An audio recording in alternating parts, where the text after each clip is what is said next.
The England Gambit is a very popular gambit in response to the move d4 by playing e5. In this position, black gambits the pawn, brings out the knight, and brings out the queen.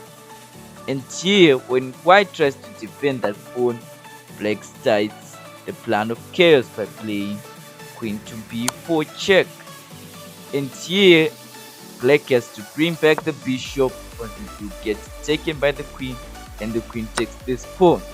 In this position, most of the players play this move bishop to c3, which is a very stupid move because guess what, you're falling for the gambit. And here, you know the series of moves, they are very popular. White loses in a very short time. But wait, this video is about the truth about the England Gambit. And the truth is this: look at the evil bar, white is winning. This gambit is a blunder itself because white already has the advantage in the opening 7 moves. What kind of a chess match is that? So here, you just play knight c3. Just keep your composure and be calm. Here the top engine line is bishop to b4. But some of you are just saying, but what about this crazy move, knight to b4? If you play that move, then you're a corner after the move knight to d4.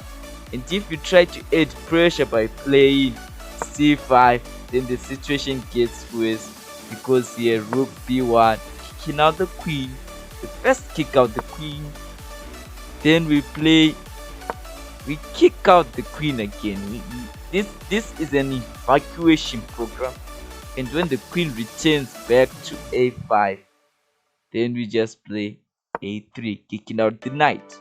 When the knight returns safely, then the killer move, knight d5. The queen is under attack. The queen is forced to return to this base square, and here you know you're already butchered with the fork on c7. So let's return back to this special move, bishop b4, which is the top engine line. You already see. You're saying if white is above 2000, was definitely that's how you can get to this move. A lot of you, I know you're hungry for forks. You like it cheeky, just like Frank said. Yeah, Frank the YouTuber. So here, queen a3, knight g5. So you're now putting pressure on that square on c7, and bishop a5 is protected. So here you just play rook b5, adding pressure. Let me inform you one more time that these are top engine lines. You can actually test it on Stockfish. And here the black bishop is supposed to take. Then here queen takes d2, king d8. You already seen black king is now uncomfortable because it can no longer defend that c7 square. It needs to move itself. No other piece is capable of that critical task. Then e4 is played, opening up that white bishop. a6, kicking out the rook retreats. I know some of you are thinking about taking that pawn, but it's not yet necessary. That black won't just take your pawn if he's a grandmaster. If he's a normal player, obviously take your pawn, but you'll still be winning because here black knows the right thing, which is to develop his pieces before he gets brutally attacked. Because if he didn't develop the knight, you'd still get a check from the queen, and that knight will be displaced from there, and definitely that will be terrible for black. So here is white, you just play bishop to e2. The idea of white here is to castle. So here white wants to castle, but definitely not yet, because there are a lot of moves before white castles. Because here when the rook is played to e8, queen g5 is played, h6 kicking out the queen, queen h4. Here you're already seeing the pressure is on that knight on the e7 square, and here queen a5 check is played. c3 defending the check, and then the queen finally takes that pawn that you have been looking for. These are top engine lines. As you can see, white still has the advantage. And after rook g1, I already seen that king is in danger, and here b5 is played.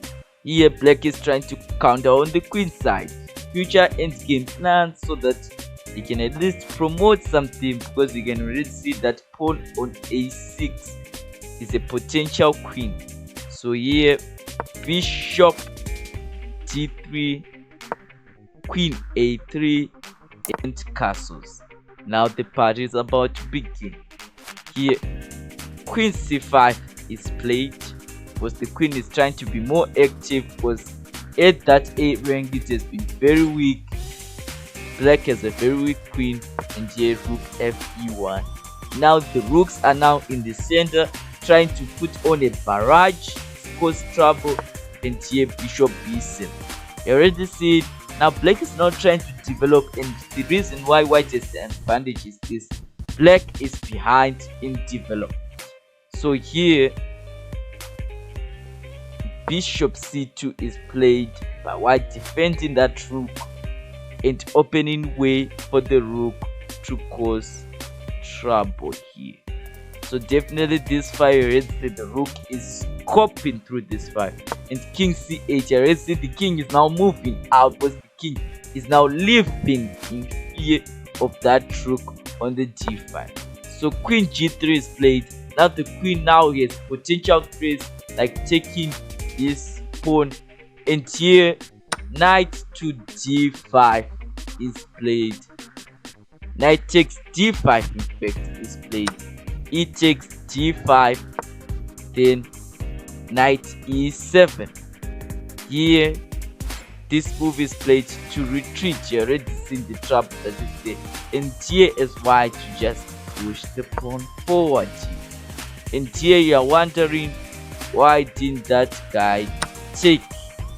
Then the game would have ended in a quicker way, because here this guy would take, and when the knight moves, it's checkmate. So that would be a tragic end.